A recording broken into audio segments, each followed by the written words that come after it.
Il n'y a pas juste la douceur dans le livre, je l'ai appelé Petite douceur parce que, à la fois, je pense que ça doit faire partie de notre processus. Quand on vit des choses qui sont difficiles, des fois, nos réflexes, ils sont pas toujours bons envers nous-mêmes. Fait que parfois, on peut chercher à juste vouloir atténuer ou endormir ou engourdir cette douleur-là, soit en étant dans notre téléphone à l'infini, soit on va comme se replier sur nous-mêmes. Mais je pense que si on va chercher justement quelque chose qui est doux, puis on apprend à se faire du bien quand on a mal, c'est un passage qui serait préférable peut-être dans la vie, puis que quand on devient adulte, puis qu'on devient plus grand, ou quand on est plus grand, je pense que si on fait ça, je pense qu'on serait gagnant. Puis je trouvais que Petite douceur, ben, je sais pas, c'est un mot aussi qui a une connotation assez large, là, quand les gens pensent à Petite douceur, et ça fait comme un apaisement en soi, là. Je pense que ce livre, c'est un exercice vers la douceur, un apprentissage. Je pense que ce que j'ai envie que les gens puissent retenir de ce livre-là, c'est ça, en fait. Que ça doit, je vais essayer ce mot-là, être une espèce de travail quotidien, une sensibilité qu'on doit développer envers soi-même, que qu'on éprouve quelque chose qui nous blesse, indépendamment de qui ça vient, que notre premier réflexe, ça devrait essayer de s'apaiser soi-même, même si ça peut être un peu difficile, pour après ça peut-être aller vers autre chose, mais commencer par ça. Dans le livre, c'est beaucoup comme de l'auto-sollicitude envers soi-même, fait que c'est pas tant une notion comme de juste du self-care, je vais prendre un bain moussant puis je vais être de bonne humeur, là. C'est vraiment de développer une relation d'amitié avec soi. Je pense Petite douceur, je l'entends comme ça, fait qu'avoir envers soi-même des gestes qu'on voudrait avoir envers nos amis quand ils vont pas bien.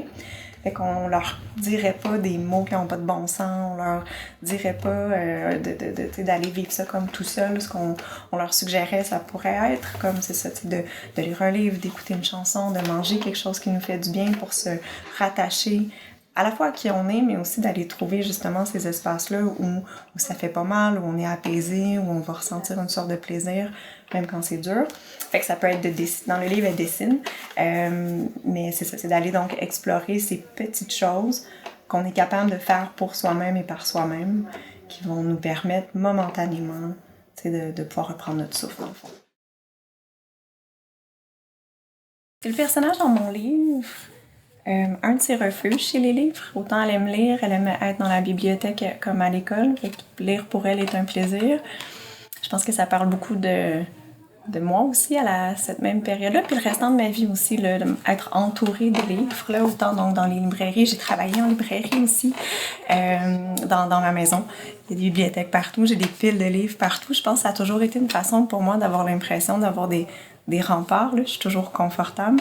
Je pense que j'aimerais ça qu'il y ait encore plus de gens qui découvrent que les livres, c'est un espace de créativité, de liberté, mais c'est aussi un lieu dans lequel on peut aller se déposer.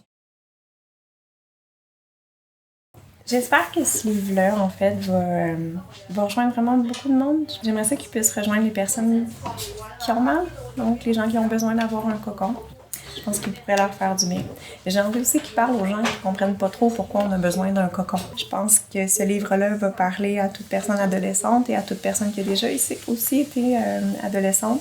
Et que si on a 13, 14, 15 ans ou qu'on a déjà eu 13, 14, 15 ans, je pense qu'il y a quelque chose à retenir de ce livre-là.